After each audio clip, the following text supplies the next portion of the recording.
All right, folks. This episode is titled "Who Done It." Who done it? And it's not an Agatha Christie novel, right? This is about Bangladesh. Who done it? That's the question all over the place. But with editorials, the wires are thick with conspiracies. The United States, CIA. There may be some truth in that. Is it the Pakistanis? Definitely some truth in that. Chinese? Definitely a whole bunch of truth in that. But our external affairs minister goes out to say just about some foreign hand involved, but will not come out and read China.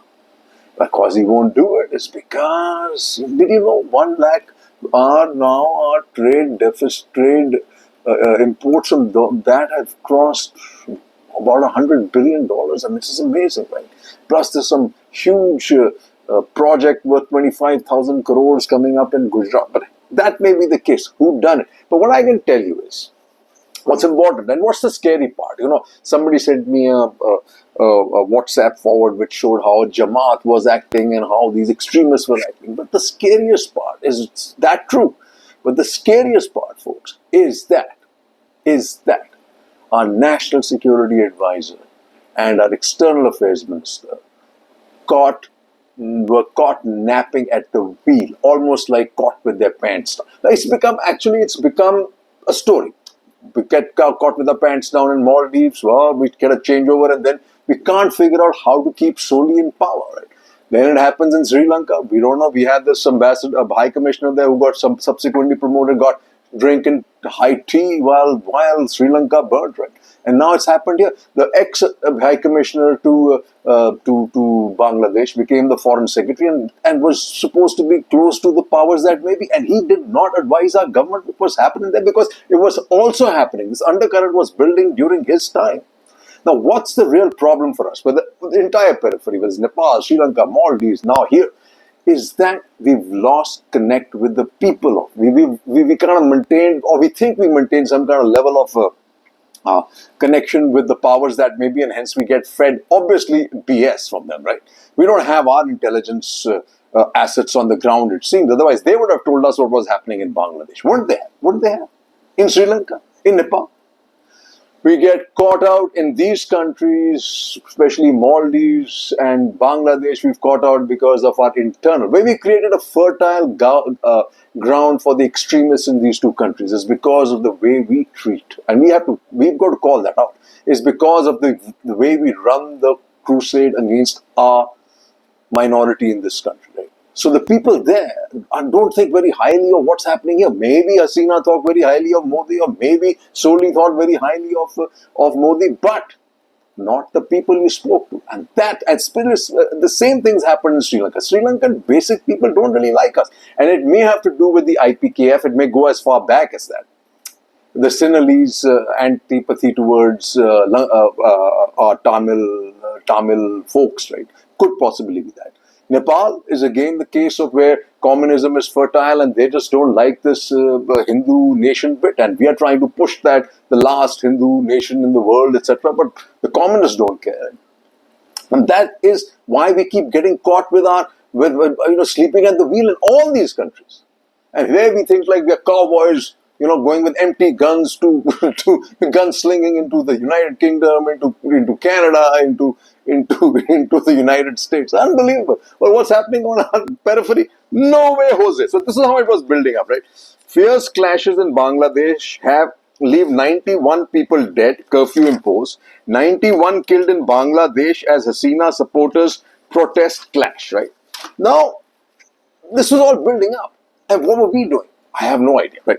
But this is something I'd like to tell you. Path ahead for Yunus and India. He says, writes, Bangladesh's interim government needs to bring back order and mitigate polarization urgently. New Delhi must assist in doing this. Now, you tell me, what kind of a contradictory statement is coming out of Hindustan Times? Polarization urgently, and New Delhi must assist. How the hell does it do that? It doesn't even have a face to tell them to protect the Hindu minority. Right? And here's this guy who had stopped Papa ne war rukwa di, kya kehte hain, Russia Ukraine mein. Papa yahan kuch nahi kar paya bhai.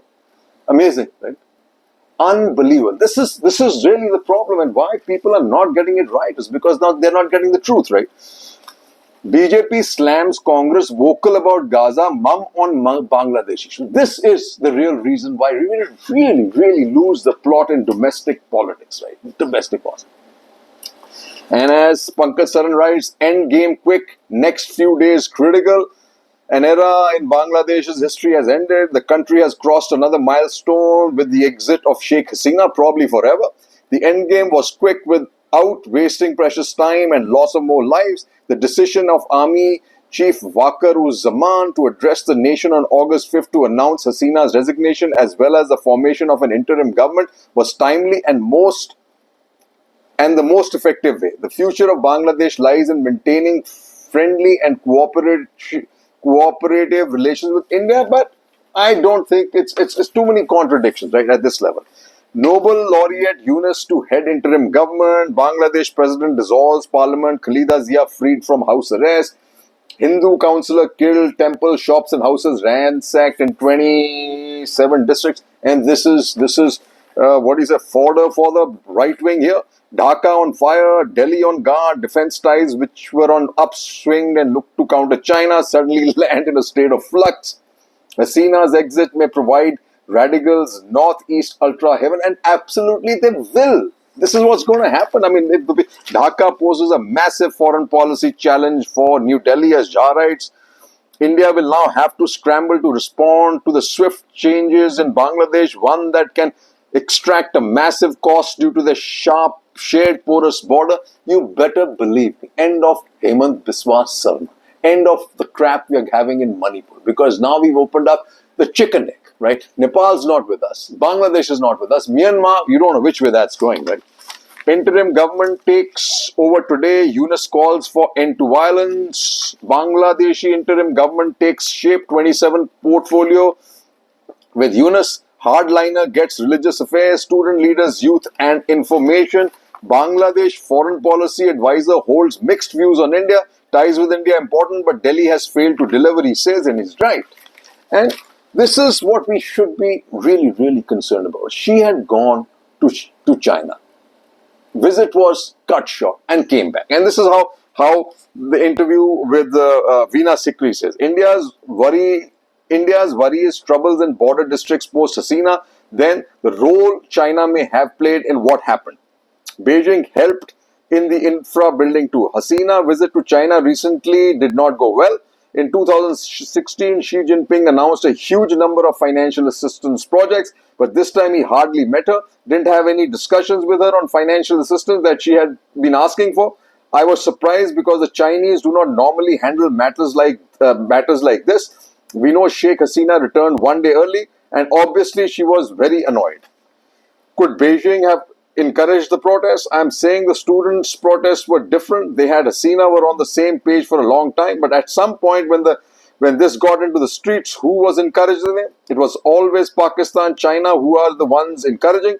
It's Pakistan, China with the closest links with Jamaat all these years. A regime change of this kind in India's neighborhood is very disconcerting. And all the guys now were pointing towards the United States. They may have a point too. Ek Hasina No Diwane is by Seema Sirohi says Washington's satisfaction at Hasina's departure is palpable. A section of the US establishment is gloating that India's failed project.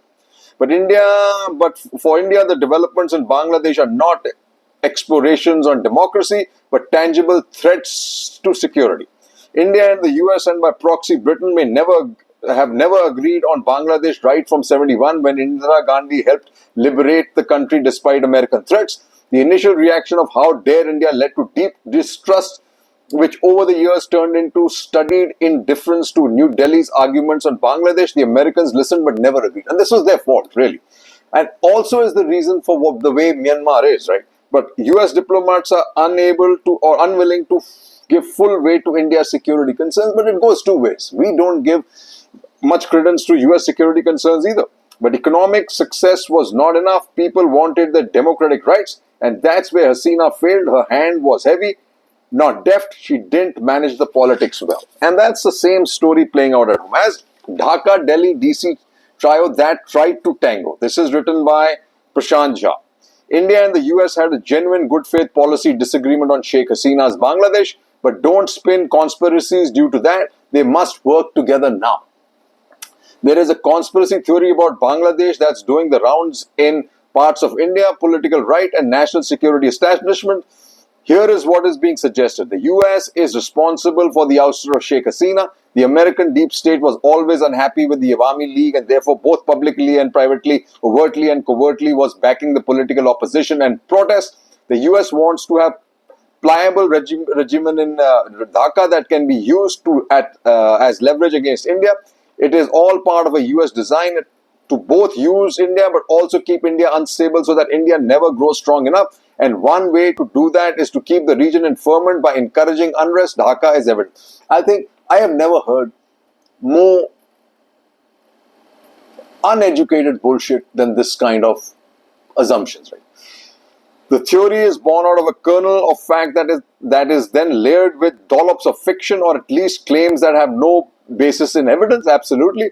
Here is what's true. The Americans haven't been good at reading Bangladesh in general and have limited credibility when it comes to the country. Washington DC can never live down its role in 71 and its active complicity in abetting a genocide in East Pakistan. Its role in undermining Indian security remains embedded in the consciousness of every Indian official, and the US has no moral ground to speak of human rights abuses or democratic aspirations when it's abetting unprecedented Israeli brutality in Gaza and crushing the Palestinian right to self-determination at the moment. Absolutely right. One can agree or disagree with the American argument, but while making its point, given the Hasina did conduct and win 3 extremely flawed elections thanks to Indian support, it appears that the US let India take the lead. That doesn't mean it didn't support the opposition who knows what American intelligence really did, but it means that overreading a policy disagreement as a deep US conspiracy to undermine India is theorizing of the kind that doesn't help national security decision making. Right? The situation in Bangladesh is grim, helping the country embark on a political pathway that is both democratic and moderate and does not lead to expanded Chinese role. All shared goals require Delhi and DC to work together with urgency and seriousness. China ISI orchestrated trouble to install regime inimical to India intel officials. Absolutely. Bangladesh, a basket case study, says the other critical reason which was amplified was this. Spiraling costs in last 3 years, the Bangladeshi taka has fallen almost 30% against the dollar. The commodity prices hike in 22 caused by the Ukrainian conflict hit Bangladeshi particularly hard. As a resource-poor country, it depends upon imports of food, fuel, fertilizer and other resources. Devaluation of the currency indicates higher prices of imported goods, resulting in higher inflation. BOP problem. Bangladesh's forex has declined over the past 2 years. This has pushed the government to clamp down on non-essential imports, another indication of economic trouble. Lanka and Pakistan followed similar policies when their forex started to run dangerously low and less than 2 months of import. Folks, also remember, we are beginning to see the start of that now. Okay, in India too. The recent protests indicate dissatisfaction and anger. However, it's unlikely that a new military-backed regime will be able to do much thing better. Pak mission in Dhaka suspected of backing anti-Hasina movement. In Bangladesh's implosion, opportunity for New Delhi? Not at all.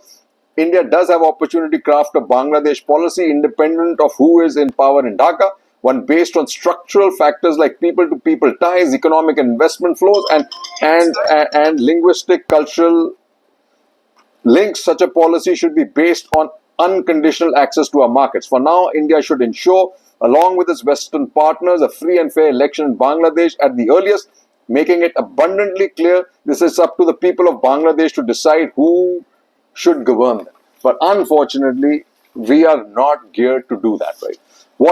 What explains the Bangladesh crisis? For some time now, observers felt that the new government had distanced itself from the people.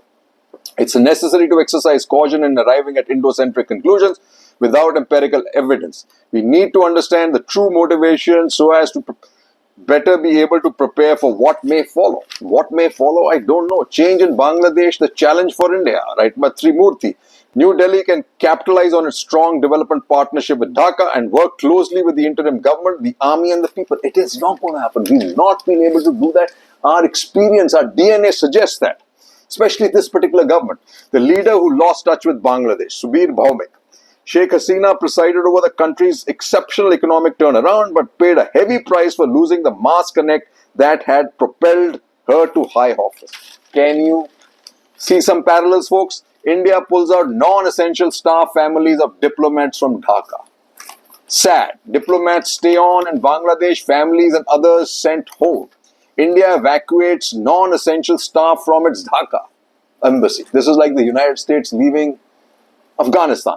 Bangladesh Army Chief has cordial ties with India. Will that help? Army Chief unveils plans to restore normalcy in the country. Okay, will that help?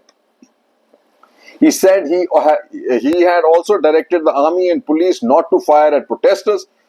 If peace is restored, there is no need for curfew or other emergency measures.